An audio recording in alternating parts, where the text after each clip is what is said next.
Masjid Raya Bintaro Jaya benar-benar menjadi kajian yang spesial malam hari ini ya. Kajian Lailatul Qadar bersama Habib Novel Alaidrus. Waktu dan tempat kami persilahkan. Jazakumullah khairan. Bismillahirrahmanirrahim.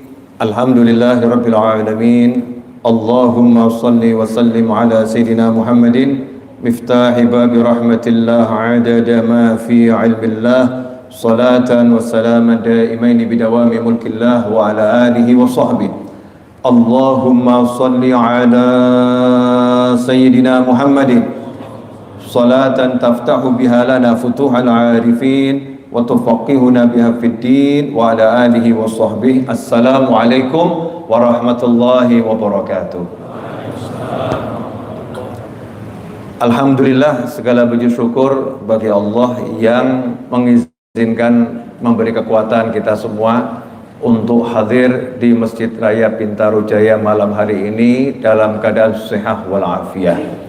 Mudah-mudahan kita bisa istiqomah dalam iman dan terus sehat untuk taat pada Allah Ta'ala selama-lamanya sampai akhir usia. Amin Allahumma amin. Tema kajian malam hari ini mungkin berbeda dengan yang sudah ditetapkan oleh kawan-kawan di MRBJ. Temanya kan judulnya menggapai Lailatul Qadar. Cuman saya ambil subjudul barang siapa melayani kami, maka kami akan melayani mereka. Ya, siapa melayani kami, kami akan melayani mereka. Terkait pelajaran yang saya peroleh dari wafatnya murid saya, sahabat saya, Edwin Ruscahyadi siang tadi. Saya tengah malam berangkat dari Solo naik mobil ya, karena ini kan arus mudik sudah dimulai, jadi saya tidak tahu di jalan tuh nanti seperti apa, maka saya ambil start awal, ya ngantuk, ya capek, ya puasa kan. Malam itu saya berangkat, Mas Edwin Ruscahyadi rahimahullah almarhum ini sejak awal saya dakwah itu selalu nemenin saya, bantu nyiapkan tikar dan lain sebagainya, sampai ketika Allah Ta'ala memberi saya ruangan yang lebih besar, maka Mas Edwin ini saya tugaskan di pos terdepan, bagian untuk jaga pos ya, terima tamu, karena beliau paham cara menempatkan orang yang datang, punya kemampuan di situ. Jadi tiap hari itu tugasnya terima tamu sama ngurusin musola. Yang ngurusin musola. Kalau muadzinnya terlambat adzan, nanti Edwin yang adzan. Tapi spesialisasinya adalah bagian bakar dupa. Ya, bakar gahru. Ya, ini gaharunya dari Habib Hasan bin Ali dari di sini. Bakar dupa, bakar gahru. Kalau orang Jawa bilang bakar menyan. Kalau orang modern bilang bakar aroma terapi. Ya, ini namanya beda-beda, tapi sebetulnya itu satu sunnah Nabi Muhammad SAW, di mana kita disuruh mengharumkan diri, mengharumkan ruangan di mana kita berada, karena surga itu disifatkan harumnya luar biasa. Tubuhnya orang beriman itu juga memancarkan aroma yang harumnya luar biasa, bahkan bau mulutnya orang yang berpuasa yang katanya nggak sedap itu aromanya harumnya luar biasa di sisi Allah Subhanahu wa Ta'ala. Makanya Rasul mensunahkan kita untuk beraroma yang harum. Imam Syafi'i rahimahullah berkata, man taba rihuh zada aqluh. Siapa yang aroma tubuhnya itu harum, maka kemampuan berpikirnya akan semakin melejit. Ya, akan semakin cemerlang, dia akan semakin hebat kemampuan berpikir, karena aroma yang harum itu punya pengaruh yang sangat kuat dengan otak, dengan hati dan lain sebagainya. Nanti silahkan nanya sama para peneliti. Saya nggak suka bahas yang diteliti oleh para peneliti, tapi saya suka ya mengamalkan apa yang diajarkan oleh Nabi Muhammad Sallallahu Alaihi Wasallam. Saya terima sebagai kebenaran mutlak. Nanti kalau ada peneliti, ya itu tambahan kesenangan. Betul kan Nabiku? Ya, baru tahu kamu ya, Nabiku benar. Baru ngerti ya kamu, Nabiku hebat. Itu sudah dijalankan oleh Nabi Muhammad SAW. Bahkan Rasul sendiri disifatkan aroma tubuhnya sangat harum. Kepala yang dipegang oleh Nabi Muhammad SAW itu berminggu-minggu aromanya nggak hilang, harumnya. Dan Nabi sendiri SAW yang harum, ya, yang super harum itu masih pakai parfum. Tubuh beliau sendiri harum, tapi beliau masih pakai parfum, menunjukkan kesunahan seseorang mengharumkan diri. Tentunya parfum yang dibenarkan oleh syariat dengan aturan yang diatur oleh syariat. Sehingga ketika baginda Muhammad SAW wafat, ya saat beliau wafat, Sayyidina Abu Bakar As-Siddiq radhiyallahu anhu mengecup kening Nabi Muhammad SAW. Setelah mengecup kening Nabi Muhammad SAW, Sayyidina Abu Bakar kan datangnya agak terlambat karena ketika Nabi SAW wafat, Sayyidina Abu Bakar masih ada di luar kota Madinah. Maka begitu Sayyidina Abu Bakar radhiyallahu anhu datang melihat Nabi Muhammad SAW yang ruhnya sudah berpindah ke alam barzah, beliau mengecup jasad, ya, kening Nabi Muhammad SAW. Setelah itu mengucapkan komentarnya yang sangat terkenal sampai sekarang, ya, engkau ketika hidup harum, ya, tibta hayyan wa mayyitan. Setelah engkau meninggal dunia, engkau tetap harum, wahai baginda Muhammad SAW. Lah Mas Edwin Rusdahyadi rahimahullah almarhum itu hidupnya bagian yang saya tugaskan kalau di musola mengharumkan seisi ruangan. Sehingga orang-orang seperti antum dan saya kalau datang majelis terlambat mandi, ya, aibnya tertutup. Ya, aibnya tertutup. Jadi beliau menutup aib-aib aroma tubuh manusia. Itu Mas Edwin. Makanya dapat doa spesial tadi dari para petakziah dan beberapa ulama, mengatakan salah satunya sebagaimana beliau mengharumkan majelis, semoga Allah harumkan dimanapun beliau berada. Nah, amin Allahumma amin. Al jaza alal jinsil amal. Nah, semalam itu saya pamit berangkat, beliau di pos jaga, nggak pernahnya ngasih dada. Biasanya nah, Bismillah Habib ini, tapi tadi malam dada sama senyum. Saya agak heran, tumben ya Edwin dada.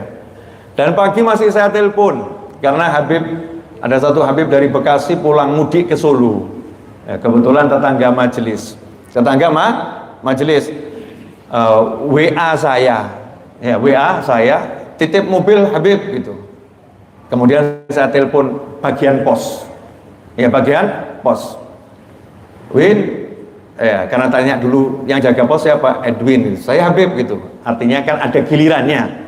Tapi Edwin ini yang tugas utamanya di situ, nggak pindah kemana-mana. Maka saya telepon, Win, itu nanti tolong kuncinya diminta ya. Jadi kalau nanti kita mau pindah-pindah mobilnya mudah, mobil kita amankan, taruh tempat yang bagus, tapi kuncinya biar di pos. Siap Habib.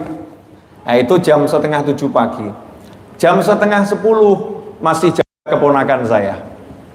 9:30 jaga keponakan saya. Setelah itu keponakan saya main lari-lari, adik perempuan saya nanya, di mana anak saya? Jam 10 itu ya, nanya di mana anak saya. Nah, Mas Edwin rahimahullah ini kelihatan di pos tapi agak capek ya. Beliau kan puasa itu, agak capek, tampak nggak seperti biasanya. Biasanya langsung teriak di sana, tapi ini masih menunjuk di tangannya. Ngasih tahu ada di sana itu ponakan saya.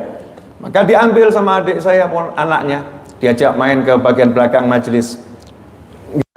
Selang 15 menit ya, ibu saya kemudian ngasih tahu ya dengan berteriak gitu ya, Edwin nggak sadar gitu ya, lagi dibawa ke rumah sakit. Ternyata beliau naik ke kamarnya, minta pijat sama temennya, merasa nggak enak, terus pindah ke kamar sebelah yang ada kipas anginnya biar lebih nyaman, agak gerah. Jalan 1-2 langkah itu nggak kuat, jatuh, bawa rumah sakit. Kemudian saya perintahkan teman-teman untuk mengawal di sana.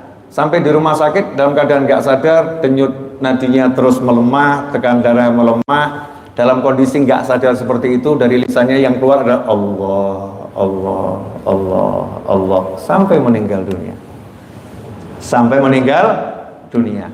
Dan subhanallah, meninggal dunianya itu tepat waktu zuhur di Solo. Ya, tepat waktu zuhur di Solo. Kemudian jenazah kami urus, alhamdulillah mudah, jam 4:30 sudah disolatkan, ya, kemudian langsung dimakamkan. Dan istimewanya, yang memandikan jenazahnya anak cucu Nabi Muhammad SAW dan pecinta-pecintanya. Yang menyolatkan jenazahnya imamnya anak cucu Nabi Muhammad SAW dan pecinta-pecintanya. Yang mengantarkan ke pemakaman, yang memakamkan dan sebagainya anak cucu Nabi Muhammad SAW dan pecinta-pecintanya.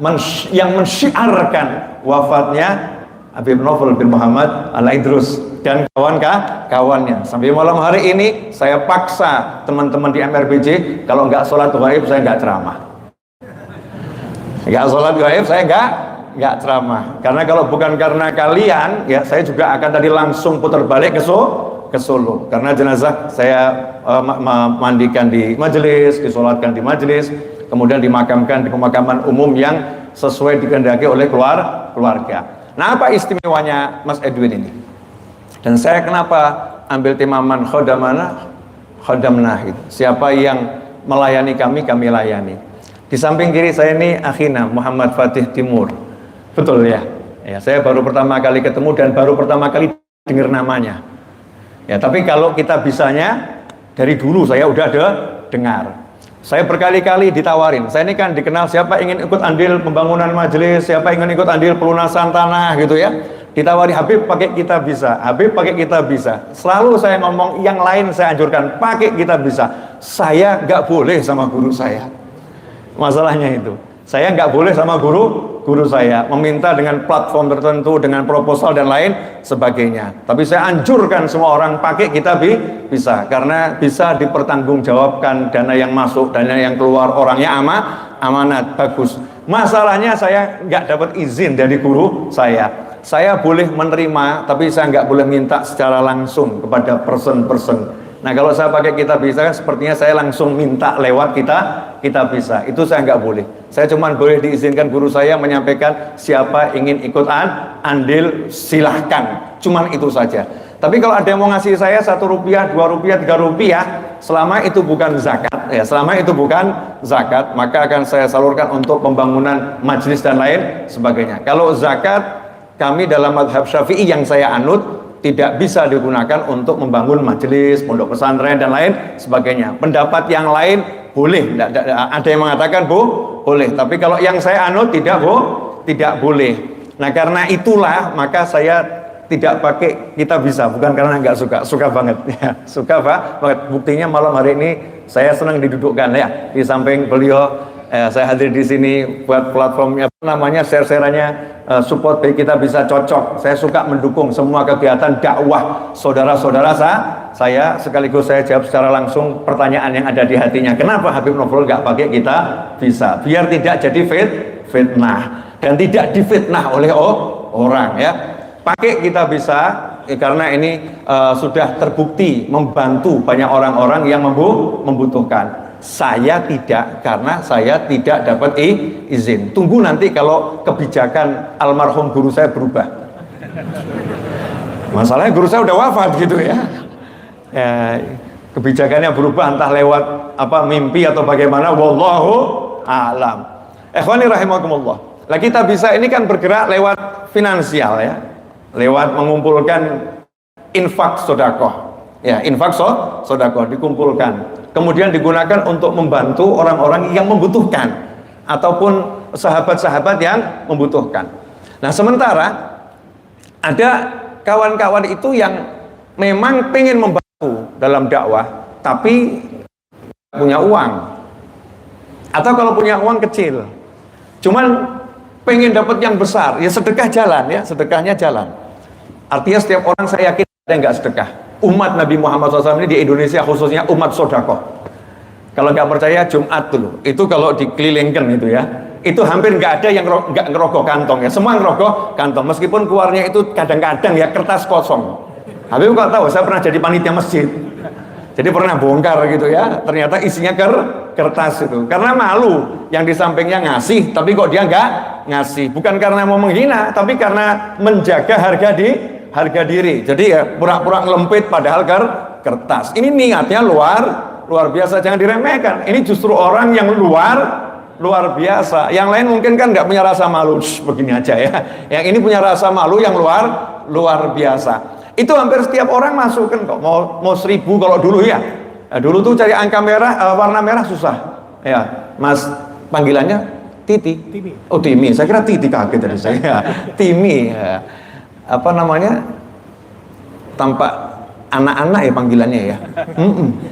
Biar awet muda ya. Mas Timi. Nah, dulu cari warna merah itu susah. Orang itu sukanya warnanya yang biru semua hijau, Rp1.000. Maka ketika saya jadi panitia masjid ya, buka itu kotak amal, ketemu merah itu, Masya Allah. Sampai kita pernah buat iklan dengan kalimat ditempelkan di TV masjid ya, buktikan merahmu.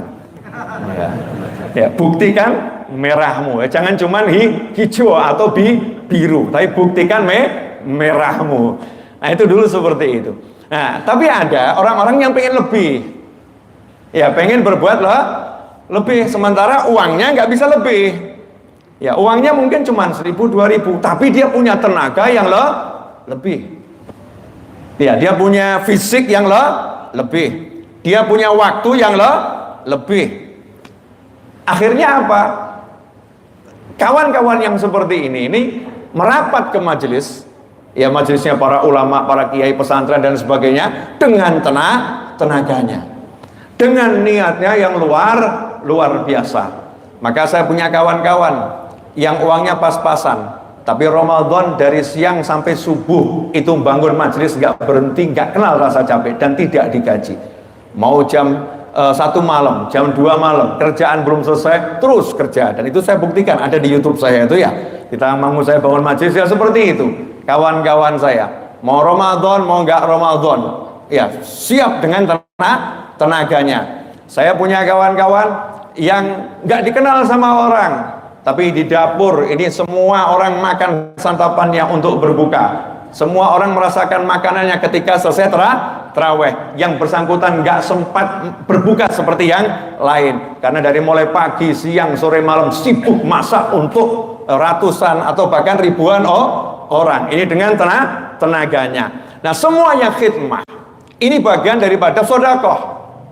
Ya sodakoh itu bukan hanya dengan almal, bukan hanya dengan harta. Nah, sedekah itu dengan ilmu, itu sedekah. Sedekah itu dengan wajah.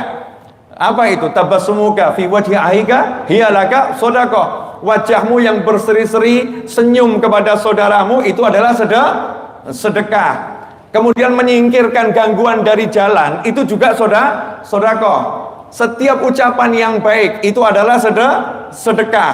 Nah tenaga yang kita keluarkan untuk nolong orang dalam kebaikan itu adalah sedekah. Edwin Ruscahyadi almarhum salah satunya. Beliau termasuk orang yang kalau punya duit sama saya itu berapapun, mau 1.000, mau 10.000, ya berapapun itu disedekahkan. Suatu ketika saya dapat titipan zakat sangat besar jumlahnya. Sementara saya nggak berhak terima zakat. Kemudian majelis ini butuh dana yang luar biasa.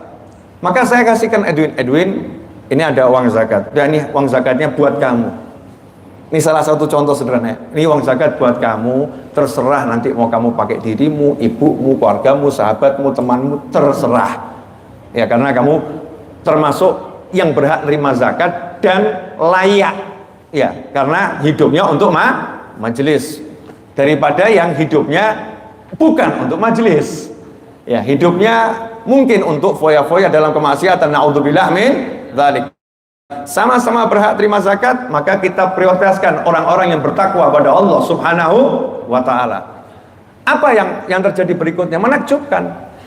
Jazakumullah khairan Habib. Terima kasih, uangnya saya terima. Sekarang uang ini saya hadiahkan untuk majelis. Semuanya, bukan 50%, bukan 90%, bukan 10%, bukan 70%. Semuanya saya hadiahkan untuk majelis. Masya Allah. Punya berapapun untuk majelis, ngambil cuma untuk makannya, dan makannya sudah ada dari majelis.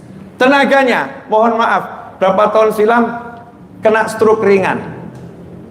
Ya kena stroke ringan Mas Edwin ini. Tapi nggak kemudian pensiun, tetap dia ngurusi majelis, bahkan lebih semangat dari yang lain. Nah hasilnya apa? Karena hidupnya ini khidmah kepada Nabi Muhammad SAW. Khidmah, man khadamana nakhdumuh. hidupnya digunakan untuk melayani Nabi Muhammad sallallahu alaihi wasallam. Saya mau nanya nih, mohon maaf mau nanya. Nanti kalau antum meninggal, dan itu pasti, saya jamin dah, garansi berani saya, pasti kamu mati.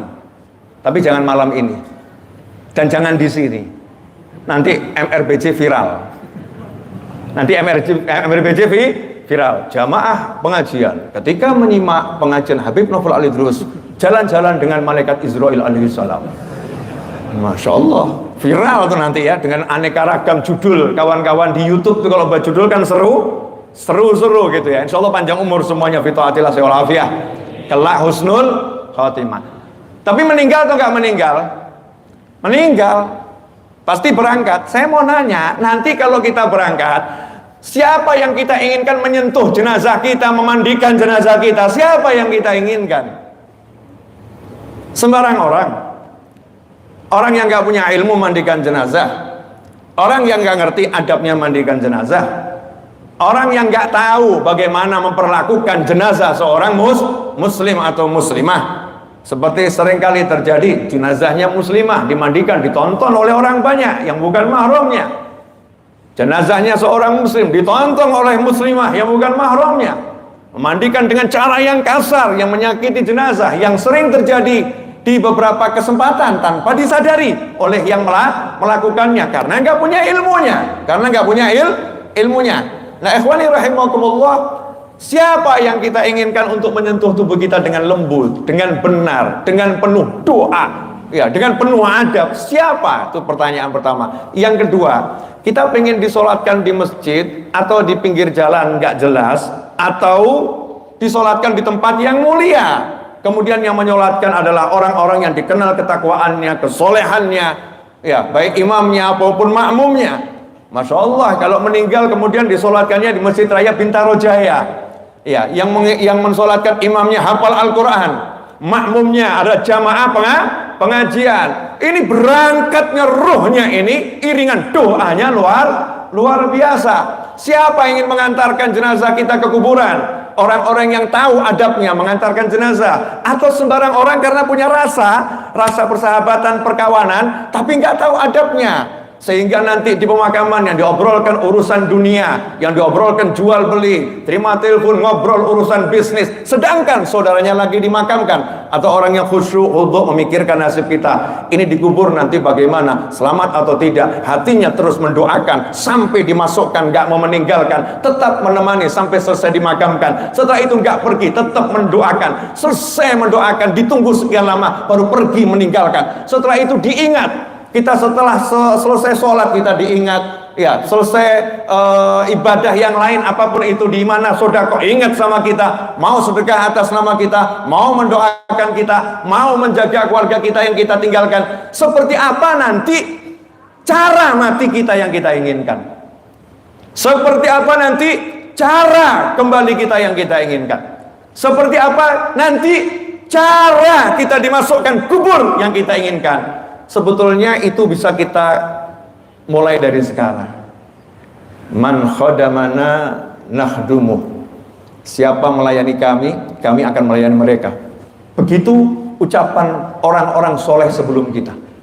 Siapa melayani Nabi Muhammad SAW dengan menyebarluaskan ajarannya, menyebarluaskan kebaikan yang diajarkan Nabi Muhammad SAW, maka Rasulullah akan melayaninya. Rasulullah akan melayaninya. Habib dalil. Nah, ini akhir zaman ya. Semua minta dalil. Ya, semua minta dalil. Masih ingat kisah tentang sahabiyah? Semua sahabat Nabi orang mulia ya. Sehebat apapun wali, itu nggak mungkin bisa menyamai derajat sahabat Nabi yang paling rendah. Derajat sahabat Nabi kan berderajat-derajat, bertingkat-tingkat. Ya. Ada yang masih hidup udah mubasysyirin bil jannah, dikasih kabar gembira tempatnya di surga. Orangnya masih hidup. Enggak semua sahabat Nabi dapat kesempatan seperti itu. Ada lagi sahabat Nabi yang dapat keistimewaan, diberi kabar gembira, engkau masuk surga dengan 8 pintu semua terbuka buat kamu, silahkan pilih pintu manapun yang kamu suka. Enggak semua sahabat Nabi dapat derajat yang seperti itu. Tapi serendah-rendahnya pangkat sahabat Nabi dibandingkan pangkat wali yang paling tinggi. wali yang paling tinggi, maka masih lebih hebat sahabat Nabi Muhammad sallallahu alaihi wasallam. Karena sahabat Nabi itu duduk bersama Nabi, makan bersama Nabi, melihat Nabi SAW, mendengar Nabi Muhammad SAW, sholat bersama Nabi Muhammad SAW, lengkap. Itu tidak bisa diganti dengan sholat kita mau berapa rakaat, ya, sedekah kita mau berapa rupiah nilainya, atau dolar, dinar, dirham nilainya, nggak bisa dibandingkan dengan bersama Nabi Muhammad sallallahu alaihi wasallam. Kursnya itu berbeda, nggak bisa dikejar. Nah, ini ada satu sahabiah, sahabat wanita yang kelasnya biasa, bukan Sayyidina Umar bin Khattab radhiyallahu taala anhu, bukan Sayyidina Ali bin Abi Thalib radhiyallahu anhu, menantu Nabi Muhammad SAW, sepupu Nabi Muhammad SAW, anna madinatul ilm wa ali babuha, bukan Sayyidina Utsman bin Affan dzun nurain yang dapat gelar punya dua cahaya karena menikah dengan dua putri Nabi Muhammad sallallahu alaihi wasallam, bukan Sayyidina Abu Bakar As-Siddiq radhiyallahu anhu yang Allah katakan la tahzan innallaha ma'ana, jangan bersedih, sungguhnya Allah bersama kami. Bukan Sayyidina Umar yang dikatakan lau salaka Umaru fajjan la salaka syaitanu fajjan akhar, seandainya Umar bin Khattab lewat di satu jalan, maka setan akan pergi dari jalan itu, pindah ke jalan lain yang gak ada Umar di sana radhiyallahu anhum ajmain. Bukan sahabat-sahabat yang luar biasa, sahabiah biasa, punya satu kerjaan khidmah, melayani Nabi Muhammad SAW. Khidmah, nggak punya uang, nggak punya kekuasaan, power, nggak punya, tapi punya sapu. Ajuz, wanita tua, punya sapu dan sisa tenaga masa tuanya. Edwin Rus Cahyadi nggak punya uang banyak, rupiah uangnya, nggak punya ilmu banyak, nggak punya, tapi punya sisa tenaga dengan setengah stroke yang dialami, semangat ngurus masjid. Ini contoh yang sama. Nyapu nih perempuan tua tadi, nyapu tiap hari, tiap pagi, nyapu masjidnya Nabi Muhammad SAW. Nyapu. Pangkatnya tukang sapu sama imam kira-kira yang dikenal masyarakat yang mana? Imam kita, Ustaz Rafiq. Iya, dikenal, Masya Allah. Tapi yang ngepel MRBC dikenal tidak kira-kira? Kurang dikenal. Beliau kenal tidak sama yang ngepel MRBC? Yang nyedot ini karpetnya? Belum kenal ya? Belum kenal. Sama beliau? Kenal. Hafidz Quran, suaranya bagus, imam, iya kan ya? Dikenal, wajar. Yang ngepel nggak dikenal, mastur. Tapi berapa banyak orang yang nggak dikenal, semua fasilitas kita ini kita nikmati karena orang-orang yang nggak dikenal. Yang ngurus AC, yang ngurus sound system, yang ngurus karpet, yang ngurus gelas-gelas ini, kita bisa duduk ini karena ada tenaga-tenaga yang ngangkat kursi ini, ngangkat meja ini dengan tenaganya, bukan dengan ilmunya, bukan dengan ilmunya, bukan dengan malnya, tapi himmatuh, semangatnya yang luar biasa, khidmatuh, kekuatannya untuk mengabdi kepada Nabi Muhammad sallallahu alaihi wasallam. Nenek tua tadi tiap hari nyapu masjid Nabi Muhammad SAW. Suatu pagi Nabi Muhammad SAW melihat kok nenek tua itu nggak ada. Apakah Nabi SAW acuh tak acuh, cuek begitu tukang sapu masjid nenek-nenek? Enggak, hasya wa kalla, mustahil beliau SAW seperti itu. Dalam kitab Maulid Simtudurar disebutkan, idza da'ahul miskinu ajabahu ijabatan muajjalah, atau kama qala Habib Ali Al-Habsyi. Kalau Nabi diundang SAW, yang ngundang orangnya miskin, orang yang nggak punya duit, orang yang nggak dikenal, orang yang nggak ternama, orangnya papa, da'ahu miskin ajabahu, maka segera memenuhi undangannya dengan datang terkopoh-kopoh. Itu Nabi Muhammad SAW. Beda dengan kita. Ya wajar, namanya juga manusia. Kalau yang ngundang tuh hidangannya sate sama menu nggak jelas, kita pilih yang mana itu? Sate. Ya, yang ngundang diamplopin pula. Yang satu amplop kosong itu. Kira-kira yang mana itu? Yang satu amplopnya itu dinar.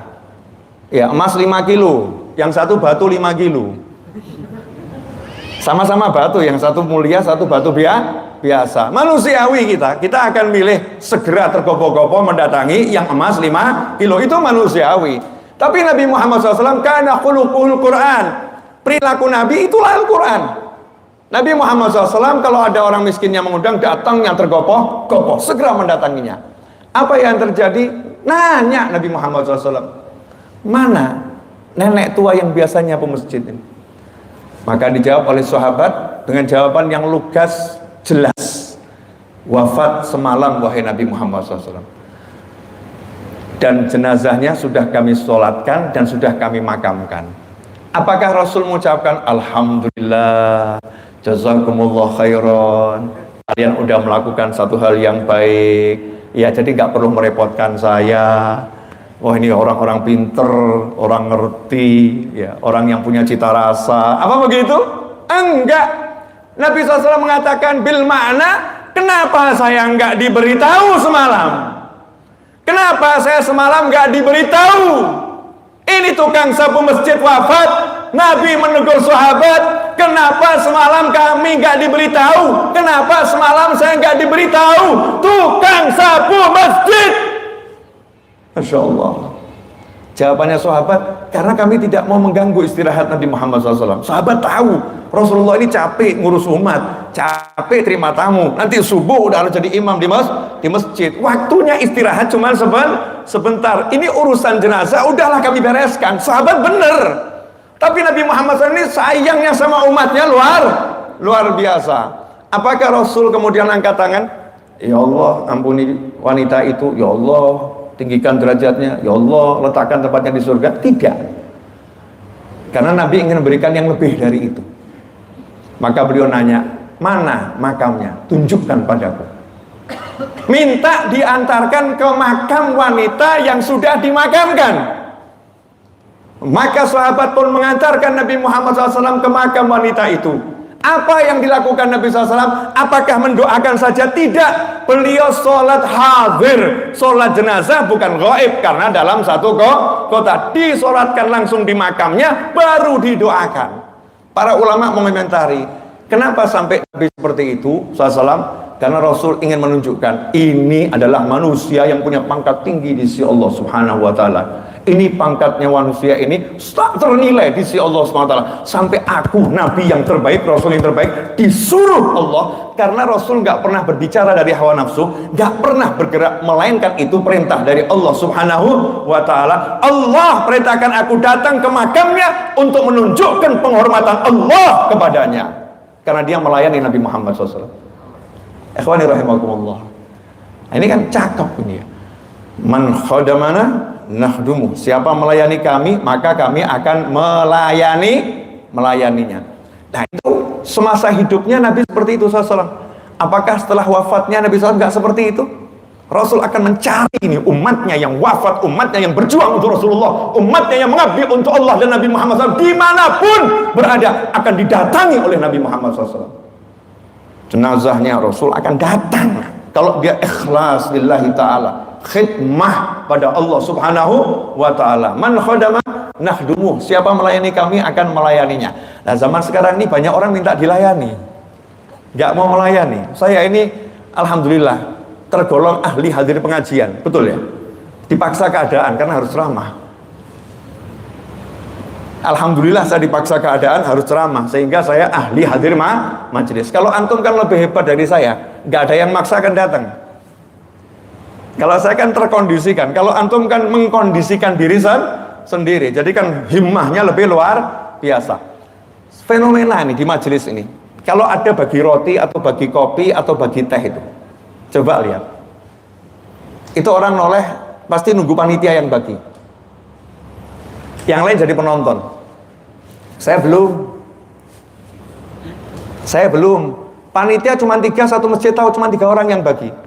Yang lain cuma teriak, saya belum. Semua minta dilayani, saya belum. Nah siapa yang mau kemudian lihat kok orangnya cuma 3, panitianya kurang, langsung bangun, langsung ke belakang, saya akan bantu. Mana orang-orang seperti itu? Ya, ini namanya khidmah. Man khadamana nakhdumu. Siapa melayani kami akan kami layani. begitu para aulia wasolehin berkata kepada orang-orang yang ada di generasinya, dan itu terus diturunkan sampai sekarang dari zaman Nabi Muhammad sallallahu alaihi wasallam. Ikhwani rahimakumullah, ini mukadimah, belum ceramah. Oh iya. Ya, mukadimah belum ceramah. Cukup panjang mukadimahnya. Masya Allah. Berapa menit Mas Eto mukadimahnya? Hah?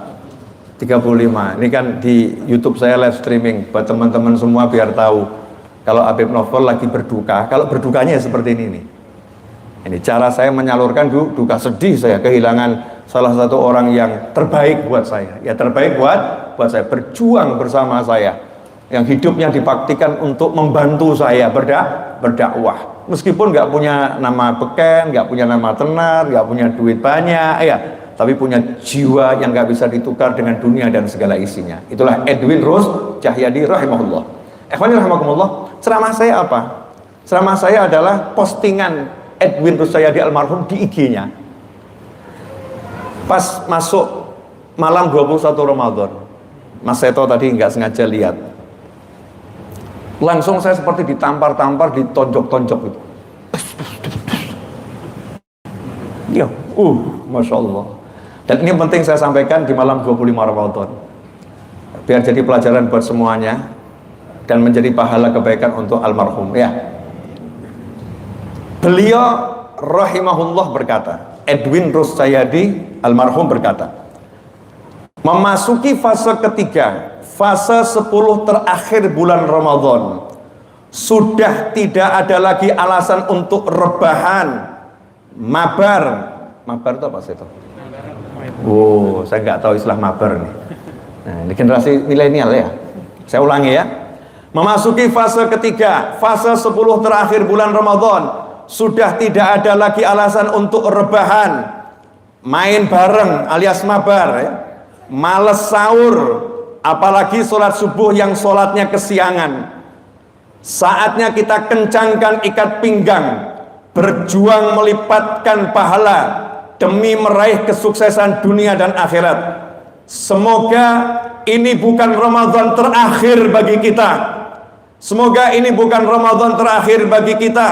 Semoga kita masih dipertemukan lagi Ramadan yang akan datang. Amin. Ayo semangat, jangan mikir mal.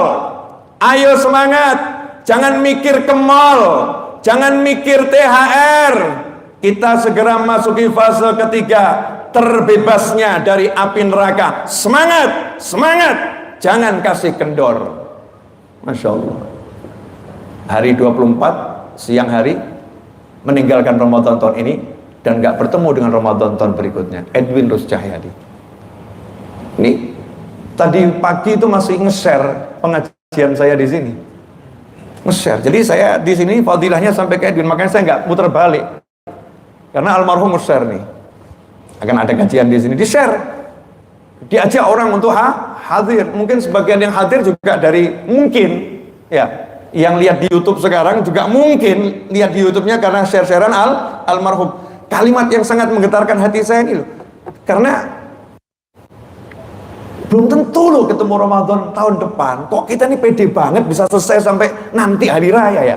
Sombong amat kita ini. Berharap sih boleh, tapi kalau kita ini mungkin bukan berharap, lalai, lupa. Seakan-akan kita ini yang punya hidup, mau hidup sekarang hidup, mau mati sekarang mati itu. Masya Allah, lupa kita. Hidup kita bukan punya kita, mati kita bukan punya kita, semua milik Allah Subhanahu wa Ta'ala. Belum lama saya juga lihat di YouTube, ada di Pesanggerahan tuh di masjid, seorang kepala RT kalau nggak salah, saya belum konfirmasi beritanya, tapi kepala RT sholat sunnah ya, malam hari waktu tarawih sholat sunnah. Ketika sholat sunnah jatuh, ketika sholat sunnah mau sujud jatuh, artinya ketika jatuh itu berproses dan meninggal dunia dalam keadaan sholat. Nikmat buat yang meninggal dunia, tapi peringatan buat kita semua. Seger loh, kelihatan gagah loh. Saya lihat videonya itu, sholatnya kelihatan gagah. Edwin ini pun saya lihat seger, gagah. Tapi yang namanya al-maut, ajal, nggak lihat gagah, nggak lihat tampan, nggak lihat cantik, nggak lihat muda, nggak lihat tua. Waktunya berangkat. Ya waktunya berangkat. Lah kok sekarang ini masih banyak orang yang tinggal 4 hari, kalau itu 29 hari, ya tinggal 4 hari, mikirnya itu kok pakaian baru untuk hari raya, waktunya malam dihabiskan ke mall, sementara nanti ternyata di hari raya yang jadi pakaian adalah kain kafan yang harganya murah. Allah, sibuk mikir kain cari macam-macam, ternyata nanti itu dibagi untuk ahli warisnya. Yang nemenin kita ya ini malam-malam seperti ini, apa yang kita salurkan sedekah lewat masjid, lewat macam-macam, termasuk lewat kita bisa ya, termasuk lewat kita bisa, itu akan kita bawa ke sana, ke alam barzah dan seterusnya. Kalimatnya Edwin ini entah buat antum menyentuh atau enggak. Kalau buat saya menyentuh, mungkin saya agak melankolis ya. Nah, mungkin karena murid saya yang khidmah sama saya jadi lebih menyentuh buat saya. Mungkin kalau buat antum yang nggak punya hubungan apa-apa selain saudara muslim, ya mungkin biasa-biasa saja, mungkin seperti itu. Tapi kalimat ini indah buat saya, bener loh. Hari-hari terakhir Ramadan ini orang mikirnya mall, harusnya masjid mall semakin ramai, tapi faktanya semakin malam semakin ramai atau semakin dicek nanti ya, antara awal Ramadan sama akhir Ramadan dulu ya. Entah kalau MRBJ kan sistematis bagus ya. Secara umum nih masyarakat sudah mengatakan seperti Ramadan selesai, Lebaran tiba, yuk cari pakaian baru, yuk ke mall. Masya Allah. Bukan nggak boleh, saya nggak ngomong tidak boleh, bukan. Tapi fokusnya jangan ke sono gitu loh ya. Jangan ke pakaian baru. Laisal id liman labisal jadid, walakin al-id man ta'atuhu tazid. Begitu kata Khalifah Ali bin Abi Thalib karramallahu wajhah. Hari raya itu bukan orang yang pakaiannya baru. Hari raya itu orang yang taatnya nambah. Itu namanya hari raya. Id betul kita kalau seperti itu. Ikhwani rahimakumullah. Nah inilah mukadimah saya yang kedua tentang ceramah di malam hari ini. Jauh loh saya dari Solo ya, nggak ikut ke pemakaman sahabat saya ya demi majelis ini. Jadi kalau sampai saya pulang dari sini nggak dapat sesuatu yang besar, itu ya rugi saya. Saya dapat sesuatu yang besar, yang terbesar kalau Ramadan Lailatul Qadar kan begitu ya. Paling minim apa? Paling kecil tuh 10 hari terakhir tuh ada kalimat idkun minan nar.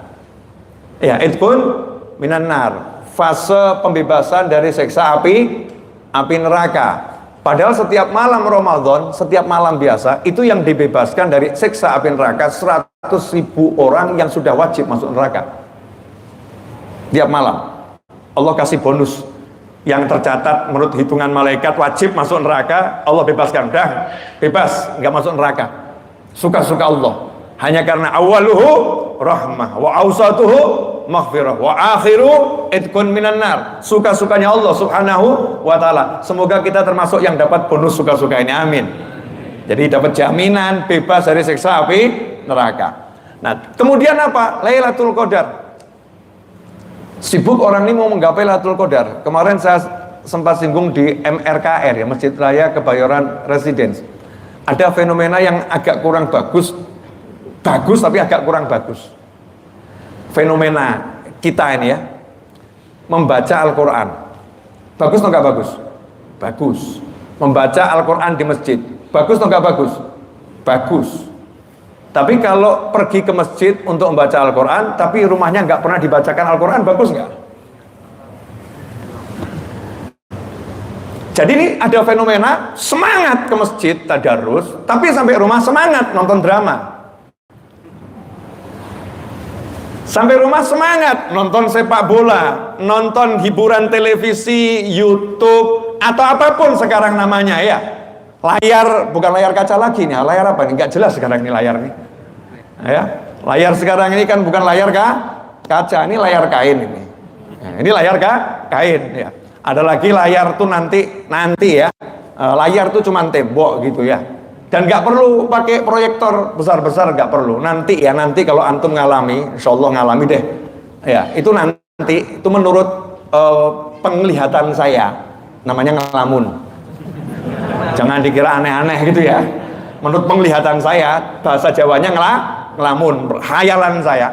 Itu nanti yang namanya layar itu nggak perlu pakai kaca, nggak perlu. Nanti itu cuman ya Allah segini. Satu kotak ini ditempelkan di tembok atau ditaruh di meja, klik, udara ini jadi layar.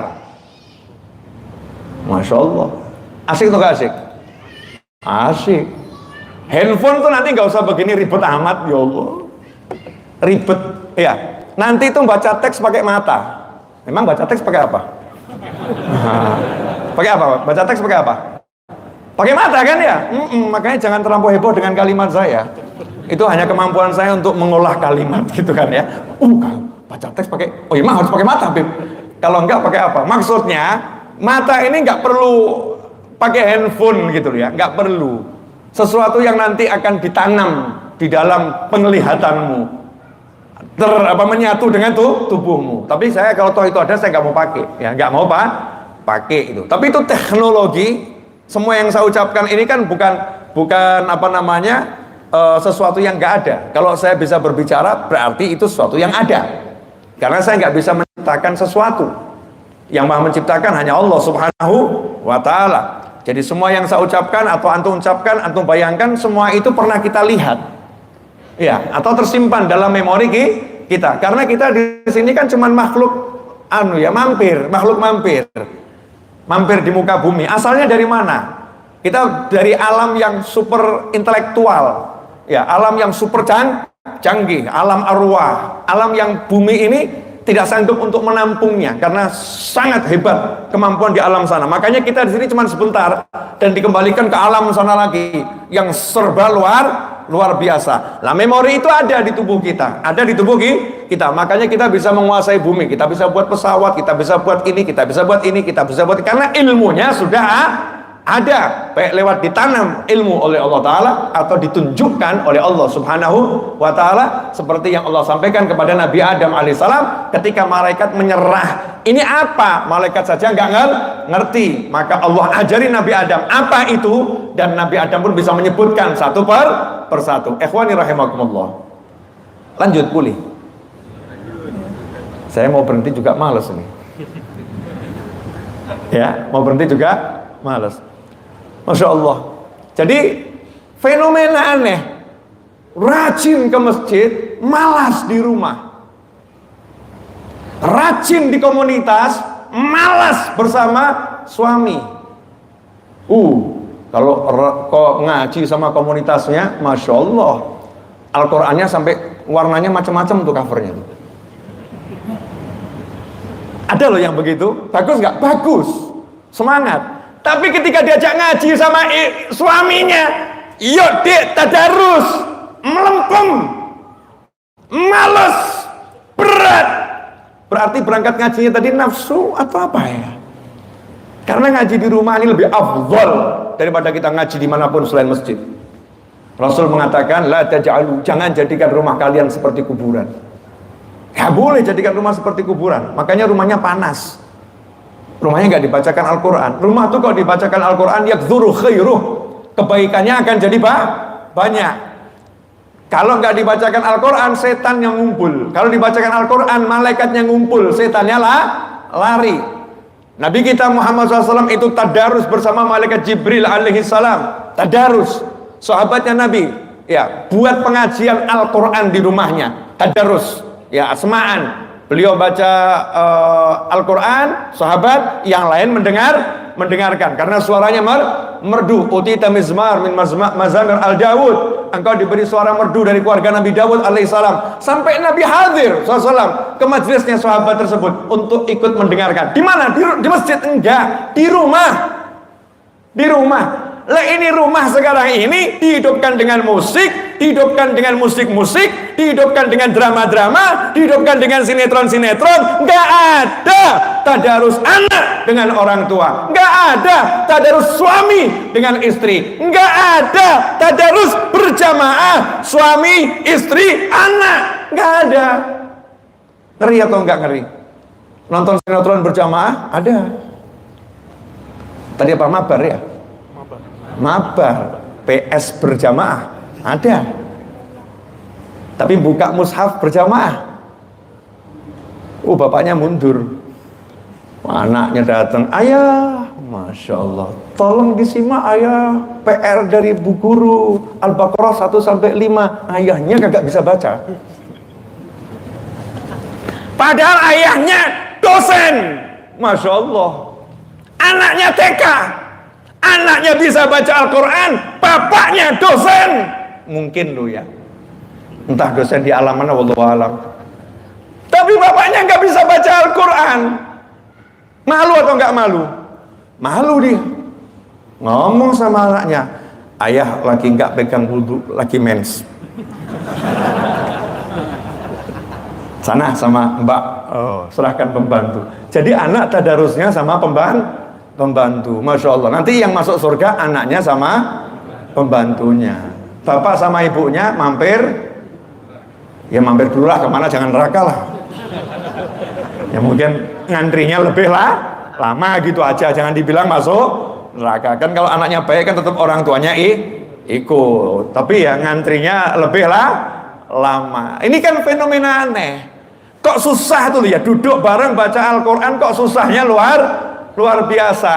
Duduk bareng bahas resep masakan, ibu sama anak perempuan, serunya luar biasa. Oh iya nih mah, nih, ini ada lagi mah di YouTube ini, waduh bagus mah. Tapi nyimak 1 ayat, 1 menit 1 ayat disimak berjamaah, susahnya luar biasa. Padahal nih Al-Quran ini, ya Allah, bukan makhluk, kalamullah.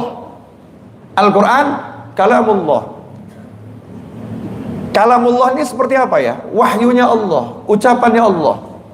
Nah kalau baru ucapanmu saja bisa menjadikan seorang wanita yang haram jadi halal, betul? Kamu bilang qabiltu nikah, ya, tazwijah wa nikah, saya terima nikah dan kawinnya saudari fulanah binti fulan dengan mas kawin sekian. Tadinya itu perempuan haram buat kamu. Begitu kamu bilang qabiltu jadi apa? Halal. Itu baru ucapanmu. Baru ucapannya Harry Potter. Masya Allah di film tuh ya. Harry Potter di film kan mental. Yang sakti tongkatnya atau ucapannya? Ucapannya ya. Nah itu memang sihir kan begitu. Sihir itu pakai apa? Ucapan. Ya bahasa Jawanya apa? Semacam-macam. Ya, yang namanya ucapan disusun itu kalau bahasa Arab ruqyah. Bahasa Arab ruqyah. Ruqyah itu bahasa Indonesianya jampi-jampi alias mantra. Itu bahasa Indonesianya. Bahasa Arabnya ruqyah. Ruqyah itu ya itu. Ya. Kalau ruqyahnya niatnya baik, pakainya kalamullah, pakai doa-doa, itu namanya ruqyah syar'iyah, kan begitu ya. Jampi-jampi syar'i. Maka saya lebih suka pakai bahasa Indonesia kalau urusan apa namanya ruqyah itu ya. Saya bilang, "Pak, jampi-jampi ya, tak jampi-jampi pakai Al-Fatihah saja." Saya mantrain pakai Al-Fatihah biar lebih mengena, orang lebih paham. Nah, subhanallah, kalau kita lihat dalam Al-Qur'an itu yang namanya tukang sihir, dia meniupkan mantra tertentu, dibuhul-buhul, ikatan, ditiupkan kalimat tertentu. Nah kalau kalimat dari setan, kalimat dari tukang sihir bisa buat orang sakit, bisa buat orang begini dan lain sebagainya. Bahkan tukang sulap itu nggak ada orang sulapan begini. Dah jadi burung ya? Nggak ada. Pasti ngucap mantra gaya-gayaan ya. Bismillahirrahmanirrahim. Muslim kok ya, sulapnya Bismillahirrahmanirrahim. Masuk abraga-dabraga cetok gitu ya. Itu bahasa apa nggak tahu gitu kan ya.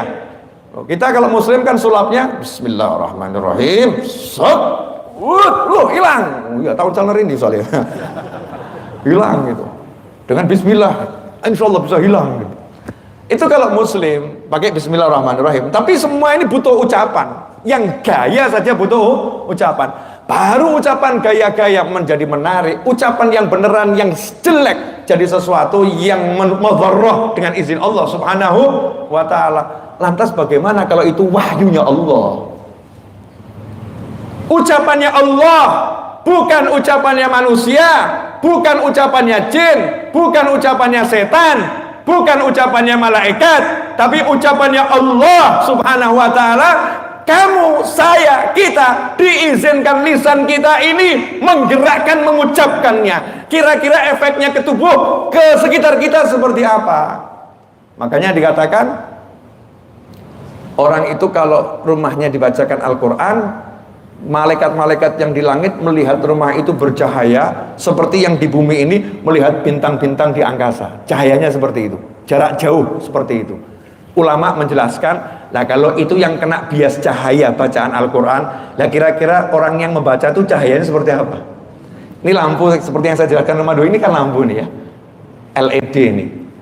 Ini saya jadi bercahaya, kami bertiga jadi bercahaya. Bukan karena kami mukmin yang nurnya Masya Allah terus mencorok gitu ya. Insya Allah nanti kalau dikubur gitu ya. Kalau di dunia gitu kan nanti viral ya. X-Men, wajahnya mengeluarkan lampu. Tambah repot, gak bisa hidup. Ya kita bisa ditinggalkan.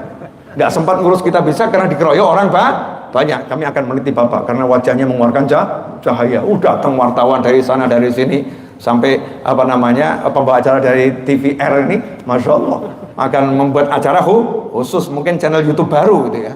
Wajah bercahaya yang lagi fenomenal. Misal seperti itu. Tapi enggak, ini kan cuman bias dari LED. Lah kira-kira lampunya seperti apa itu? Kita lihat semakin dekat semakin nggak kuat. Lah orang yang baca Al-Quran itu ya tanawar, lagi bercahaya tubuhnya. Bayangkan kalau itu dibacakan bersama suaminya, dibacakan bersama istrinya, dibacakan bersama anaknya, maka semuanya menjadi nur, menjadi cahaya. Lah cahaya ini kalau terus muruk, ada Lailatul Qadar, nggak usah cari, kita dicari. Karena cahaya mencari cahaya. Maka saya ditanya, Habib, saya kalau cari Lailatul Qadar di mana? Saya jawabnya juga susah ya. Saya jawab, saya nggak pernah nyari tuh. Kaget. Habib nggak pernah cari Lailatul Qadar? Enggak. Cuman saya udah pesen sama yang cari Lailatul Qadar. Kalau dapat saya dibagiin ya. Caranya gimana, Habib? Ya saya senangkan dong tuh yang cari Lailatul Qadar. Ustadz Rafiq, itu kan cari Lailatul Qadar tuh, ya. Jamaah MRBC cari Lailatul Qadar kan ya. Saya diundang ke sini ya saya datang, saya senangkan. Masa ya kalau makan saja saya dibagiin kok, minum saya dibagiin. Masa Lailatul Qadar dapat diambil sendiri? Nggak mungkin. Pasti dibagi-bagi juga ke saya. Maka saya cari orang-orang yang kira-kira itu nyari Lailatul Qadar beneran. Saya deketin, saya cintain, saya senangkan hatinya. Sehingga nanti ketika dapat langsung ingat, oh novel ya. Oh novel, dibagi, diingat ya Allah, novel juga dikasih ya Allah. Fulan juga dikasih ya Allah, Fulan juga dikasih Allah. Tolong jangan di-share ya, ini tips agak repot ini. Cari Lailatul Qadar di mana? Carinya ya di masjid. Masa cari Lailatul Qadar di nightclub gitu kan ya? Agak aneh. Bukan berarti saya mengatakan nggak ada di sana, tapi kan tempatnya di mana? Rasul mengatakan dalam sholat. Ya, ketika sujud waktu itu sholat itu Lailatul Qadar. Di mana sujudnya? Di masjid. Tapi bukan berarti yang di rumah nggak dapat. Imam Nawawi rahimahullah, pengarang kitab Riyadhus Shalihin, dapat Lailatul Qadar malam 27 Ramadan, lagi tidur anggota keluarganya di rumah. Usia beliau 10 tahun. Dapat Lailatul Qadar, rumah jadi percaya. Sehingga bapaknya itu yang lagi tidur, seisi rumah yang lagi tidur, bangun dan melihat cahaya Lailatul Qadar. Sehingga orang tuanya dan satu rumah itu dapat Lailatul Qadar gara-gara anaknya yang umurnya baru 10 tahun. Thariqah ini yang saya cari. Saya nyari orang-orang yang dapat Lailatul Qadar. Nah kalau beliau dapat, saya nurut aja. Gitu aja kok repot. Enak atau gak enak itu? Enak. Nah karena ini yang hadir sudah semakin banyak, saatnya diakhiri. Ya kan yang hadir sudah semakin banyak, saatnya diakhiri. Yang terakhir ya, tadi saya ini cuma pengen mengenang Mas Edwin. Kemudian banyak ilmu yang bisa diambil dari Edwin tadi ya. Masya Allah, hidupnya hanya untuk ngabdi. Ngabdi itu sekarang banyak orang tuh jarang mau ngabdi, banyaknya maunya dilayani. Suami minta dilayani, istri minta dilayani, bos minta dilayani.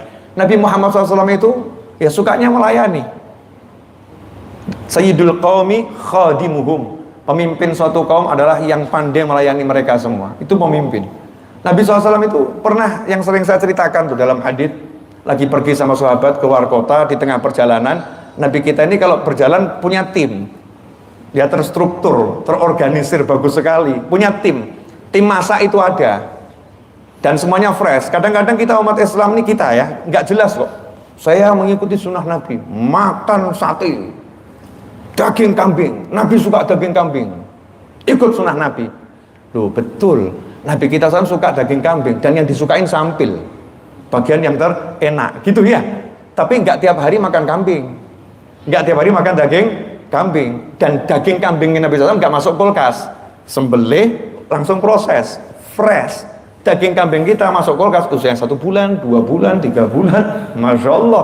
Terus itu dibakar, kita bilang sunnah Nabi. Habis itu kena darah tinggi, terus menyalahkan sunnah Nabi. Masya Allah, pro dan kontra. Sunnah Nabi nggak akan menyebabkan darah tinggi. Betul, yang salah yang praktek. Nabi Muhammad SAW punya tim. Sampai di satu pemberhentian istirahat, mulai nih tim kambing datang, bawa kambing nih, ya kan ada yang bagian bawa kambing. Ya Rasulullah, yang lain angkat tangan, izinkan saya bagian sembelih kambing, mau melayani. Kata Nabi, ya udah kamu sembelih. Yang satu angkat tangan, ya Rasulullah, izinkan saya bagian motong-motongnya, karena ada yang hanya nyembelih, yang lanjutin siapa? Ngulitin kulitnya, nyacah-nyacah daging yang bersihinnya, itu kan butuh orang yang ahli sendiri. Motongin kambing itu dagingnya, kalau nggak ahli itu nanti dagingnya nggak enak. Kalau ahli nggak perengus ya, kalau ahli dagingnya juga empuk. Itu ada sanatnya, itu jangan sembarangan kamu kira tuh asal kambing wek gitu, enggak ya, ada sanatnya, ada ilmunya, ada ahlinya. Setelah itu sahabat ngomong, ya Rasulullah, izinkan saya bagian buat bumbunya. Ya Rasulullah, izinkan saya bagian yang mencampur semuanya, yang masak. Selesai nggak ini? Selesai. Sahabat bergerak semua. Nabi Muhammad SAW kemudian berdiri, angkat tangan. Kalau begitu izinkan saya yang cari bahan bakarnya, cari kayu bakarnya. Karena semua mikir, yang motong, yang masak. Nah, kalau nggak ada kayunya, terus gimana matengnya ini? Nabi SAW nggak ngomong, terus yang cari kayu bakar siapa? Yang cari kayu bakar siapa? Yang cari kayu bakar siapa? Ini pemimpin loh ya. Berharap dilayani. Oh saya enggak. Pergi melayani.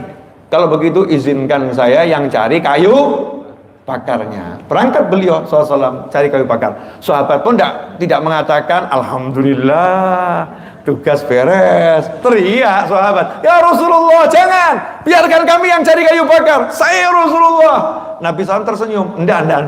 Allah nggak suka kalau ada satu kelompok yang lain bekerja kok yang satu menganggur. Allah nggak suka. Dan aku nggak mau jadi orang yang nggak disukai Allah Ta'ala. Maka aku harus bergerak. Nabi kita Muhammad SAW melayani. Ya melayani. Nah kadang-kadang kita ini juga suka jadi pelayan yang viral. Ya nanti saya ini ya syuting ya, update status. Masya Allah. Kurang ikhlas nanti kita. Ini melayani tapi nggak dikenal orang. Melayani nggak diketahui orang, tapi kerjanya nyata, ada, dirasakan semua orang. Yuk, itu yang kita tunjukkan ke diri kita dan ke masyarakat. Yang begini ini yang dapat Lailatul Qadar, yang hidupnya ngabdi untuk baik sama orang lain. Saya mau kasih contoh terakhir nih, boleh? Belum selesai, nanti bab akhir saya akan bahas beliau. Walaupun saya belum kenal. Saya belum kenal, cuman tahu nama kegiatannya yang manfaat, Masya Allah. Orangnya saya nggak kenal, tapi kegiatannya saya kenal. Itu lebih penting daripada kenal orangnya, nggak kenal kegiatannya. Lebih baik kenal kegiatannya, nggak usah kenal sama orangnya. Tapi udah terlanjur kenal, ya alhamdulillah. Tambah temen orang soleh, Insya Allah, amin. Ya, ini simple, sederhana, tapi Insya Allah manfaat. Banyak orang itu sholatnya bagus nggak itu? Bagus. Banyak orang qiraatul Qur'annya bagus, sholatnya bagus, ngajinya bagus nggak itu? Bagus.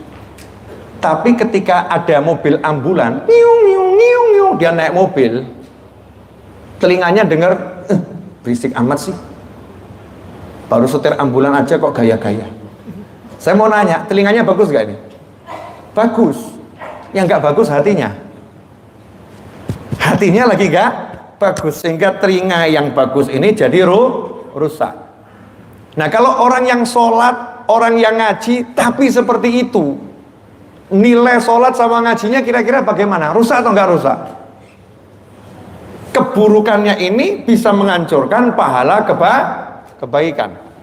Nah kita ini alhamdulillah sudah ngajinya bagus, sholatnya bagus, maka tinggal dipoles dikit-dikit saja. Ya, hati kita jadikan peka sama orang lain. Hati kita jadikan peduli sama orang lain. Ya contoh itu di jalanan. Saya kan supir ya. Saya ini supir. Jadi ada sering orang tuh klakson minta jalan. Artinya dia tergesa-gesa, entah mau ngantar istrinya ke rumah sakit, entah mungkin dia ada keperluan, dia lagi bawa orang sakit, entah dia lagi kejar harus ambil uang di bank, kalau enggak banknya segera tutup gitu, karena dia terburu-buru. Kita ini bisa menepi, tapi yang jadi bukan menepi, marah. Jalan bukan cuma punya kamu, sama-sama bayar pajak. Ada enggak yang model begitu? Ada. Apalagi kita naik motor, yang klakson mobil Mercy pula. Masya Allah, mentang-mentang Mercy, jangan sombong. Semakin kita di tengah, mau apa? Masya Allah, hadir enggak orangnya? Hadir enggak orangnya ini? Mungkin kita kan pernah gitu ya, ego kita muncul di tengah. Biarin rasain. Masya Allah. Suatu ketika dibalas sama Allah Ta'ala. Ya, ibunya sakit. Ya, ibunya sakit. Tetangganya punya Mercy. Tetangganya baik. Tolong antarkan ibu saya ke rumah sakit. Ayo, naik Mercy saya. Diantarkan sama tetangganya. Di jalannya luas. Ada motor satu. Diklakson. Tin. Motornya semakin di tengah. Sama noleh. Apain? Ngapain? Langsung inget, gue banget itu. Gue banget. Ada enggak yang model begitu? Ada enggak? Loh, saya ini anak jalanan, hidup saya ini di jalanan terus. Saya ini supir, jadi ngerasain tuh yang begitu-begitu egonya manusia. Motor sama motor, mobil sama mobil, sama-sama pakai peci. KTP sama-sama Islam, BNI, Negara Kesatuan Republik Indonesia. Keluar dari kampung, mau tabrakan, nggak jadi, cuman kesenggol, beset. Ngucapnya apa? Harusnya ngucapnya apa? Mata nggak dipakai. Masya Allah, matanya nggak dipakai. Turun dari mobil, nggak mau nyingkir. Turun dari mobil, belakang diklakson, macet 1 kilo. Yang 2 ini jotosan. Jadi tadi selamat, sekarang hancur. Karena apa? Babak belur, karena jotosan. Coba kalau hatinya udah dipoles dikit aja, tawadhu, rendah diri, syukur, ya. Alhamdulillah, cuman lecet. Ya, tapi selamat. Nepi, kalau memang mau minta ganti rugi, nepi. Alhamdulillah mas, selamat, nggak kecelakaan. Ya kalau boleh diganti. Ngomong baik-baik kan bisa ya. Oh saya nggak bersalah, ini bla bla bla bla. Ya udah lanjut, sodakoh saya. Keren itu. Saya beberapa kali dari belakang mobil baru, tahadusan benema, mobil baru berapa tahun yang lampau, mobil baru dari ambil showroom, yaitu dulu. Kalau nggak salah Livina itu, tahun berapa itu ya, baru ambil dari showroom. Sama Mas Seto bukan tuh?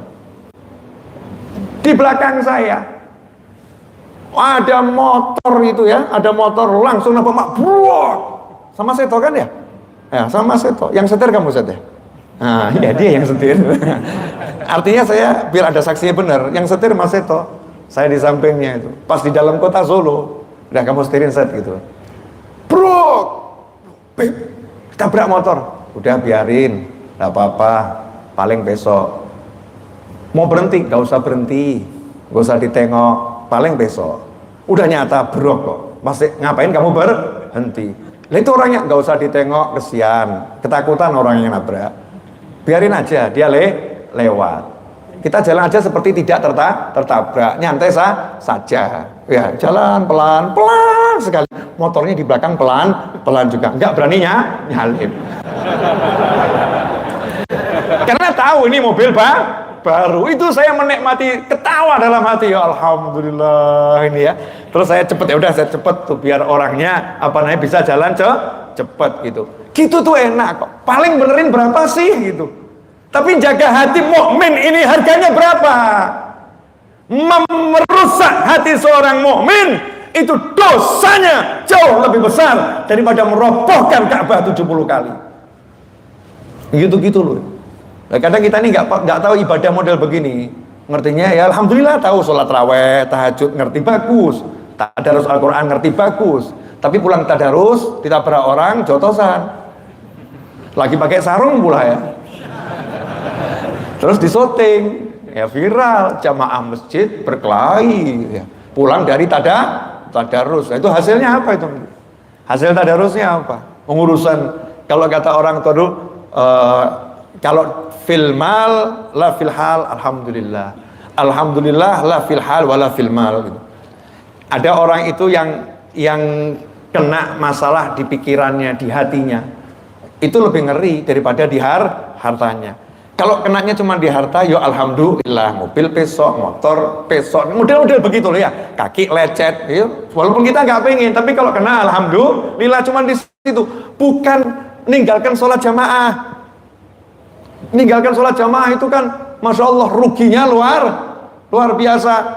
Bukan melihat haram itu kan ruginya luar biasa. Lah model-model begini nih, yuk kita poles hati kita dikit saja. Mumpung ini hari-hari terakhir bulan suci Ramadan, belajar tawadhu, meredam betul-betul ego kita. Kita redam diri kita. Karena semakin kita ahli membumi, kita akan melangit.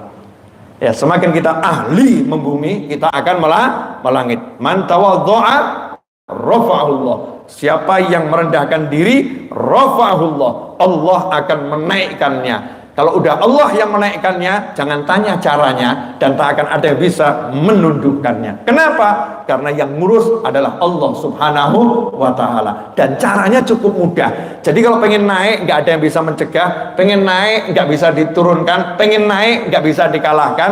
Man tawadhu'a rafa'ahullah. Rendahkan diri, Allah yang ngangkat. Kalau udah Allah yang ngangkat, selesai masalah. Karena kita nggak capek.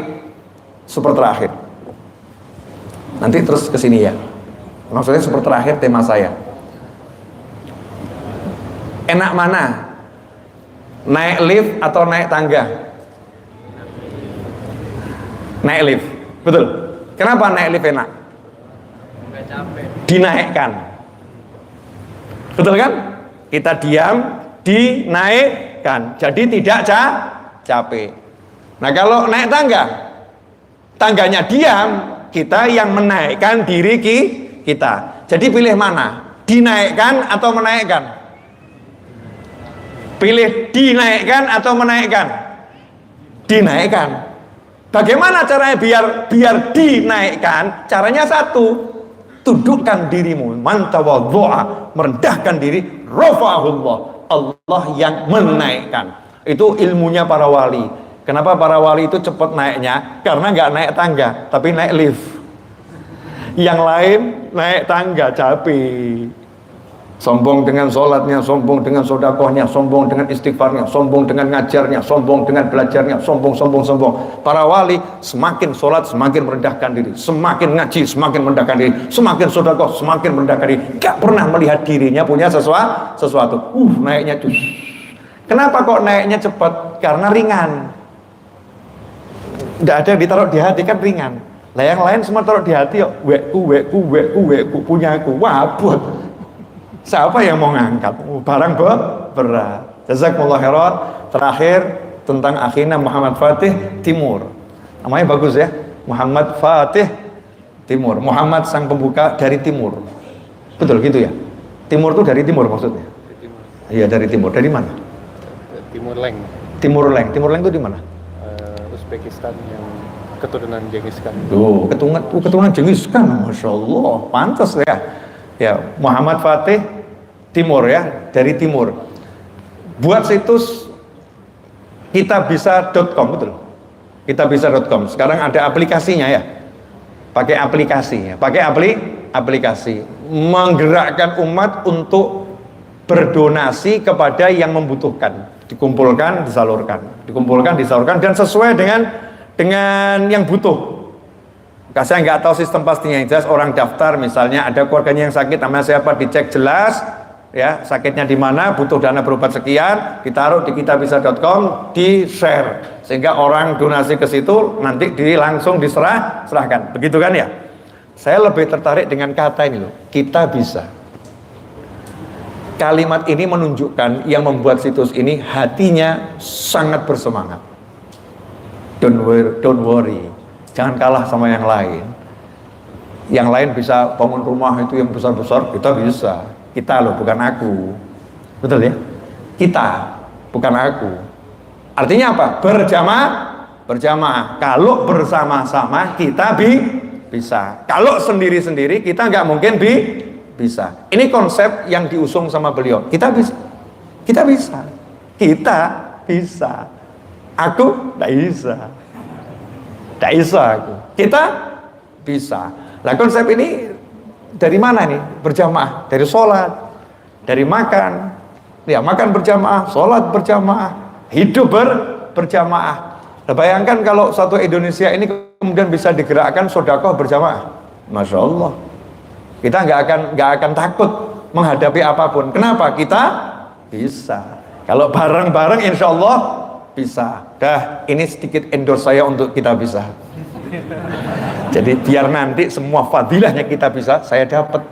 Nah, karena saya bisanya mulut, ya, dengan mulut, dengan ilmu. Mampunya saya di situ. Lebih dari itu saya belum punya kemampuan. Makanya saya nggak bisa, tapi kita bisa. Nah, ya, saya nggak bisa, tapi kita bisa. Dan itulah yang saya jalankan di majelis. Saya nggak bisa, tapi kita bisa. Mas Seto bisa di IT, Mas Edwin bisa bagar menyan, ya, jaga pos, Mas Ucup bisa gali-gali pondasi, Mas Cahyo bisa bongkar-bongkar genteng sama bersihkan majelis. Ustadz Is bisa mimpin sholat, ya, jadi imam, bisa jadi muadzin, bisa jadi sekaligus makmum gitu ya, dan bisa mimpin wirid satu persatu. Yang di dapur sana Syekh Puji, namanya Puji, saya kasih nama Syekh itu.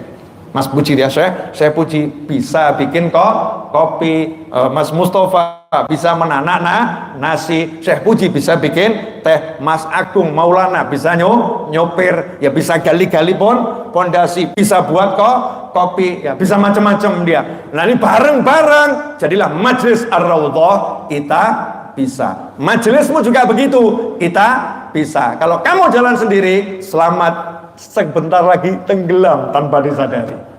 Sebentar lagi tenggelam tanpa disadari. Kita harus berjalan bersama, gandeng yang lain, baru kita bisa. Jangan pernah jalan sendiri. Orang yang jalan sendiri, setan yang akan menemani. Terima kasih, semoga berkah manfaat. Wal afu minkum, wassallallahu ala sayyidina Muhammadin wa alihi wasallam, walhamdulillahirabbil alamin. Sebagai penutup info, saya bawa buku Solusi judulnya, ya. Yang belum punya, kalau mau beli silakan di luar. Hasilnya untuk kegiatan majelis dan melunasi hutang tanah saya. Saya barusan beli tanah yang angkanya cukup fantastis. Saya angsur selama 1 tahun. Ya, sudah saya kasih DP 500 juta. Sisanya masih banyak sekali. Kemudian saya juga lagi bangun di Tawangmangu. Itu masih punya hutang juga ratusan juta. Pembangunan juga belum selesai, hampir selesai. Saya nggak bisa, tapi kita bisa. Terima kasih. Wassalamualaikum warahmatullahi wabarakatuh.